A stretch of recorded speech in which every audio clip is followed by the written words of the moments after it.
A month had passed since the takeover of the hospital by the Scorpions.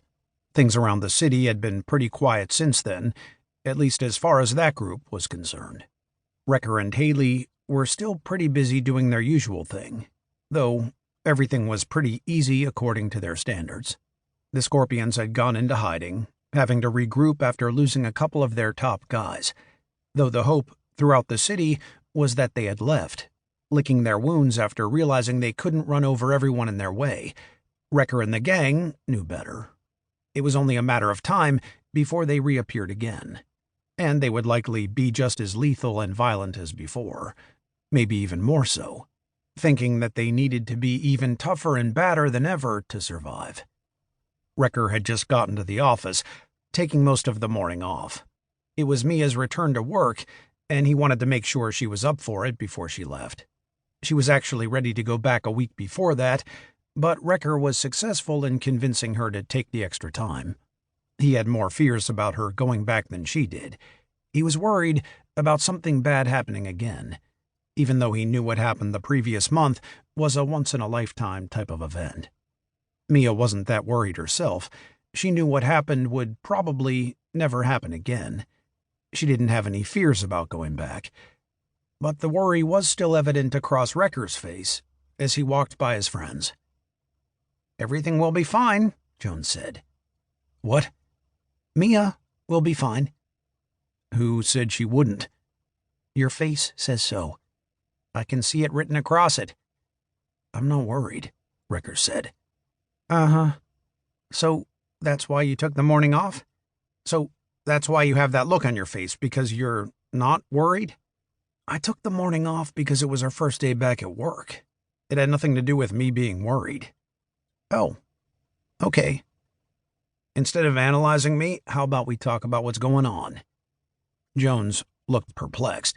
He wasn't aware of anything happening at the moment. "Going on? What's going on?" "I don't know. I assume something is. Isn't there usually something?"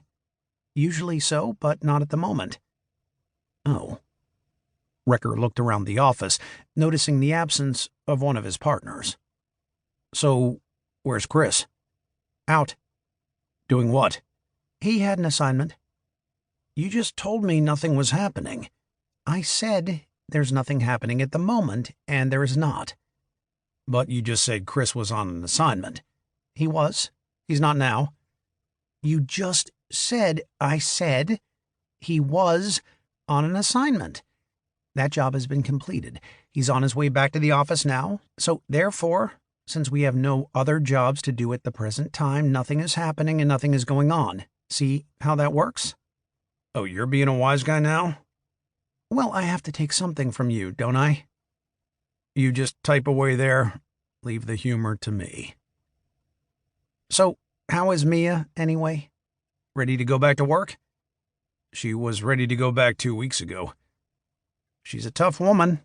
"She is. Hopefully she never goes through a situation like that again." "Mike, the odds of a situation like that happening again to her are probably astronomical." "I know. It's just, if it happens once, it can happen again.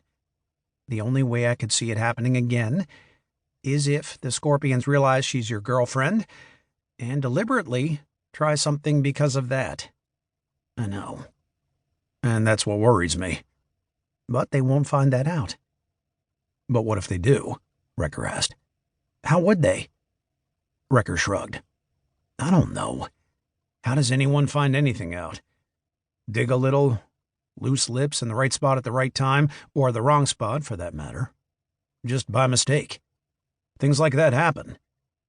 "I don't think you have to worry about that." "We'll see. How long until Chris gets back?" Jones looked at the time. "Probably 20 minutes or so." "What was he working on?" "Domestic violence situation. A man texted his wife that he was going to kill her. They'd been separated for the past month." "You have any problems with it?" "No. He had a little chat with the man and took care of it without a problem."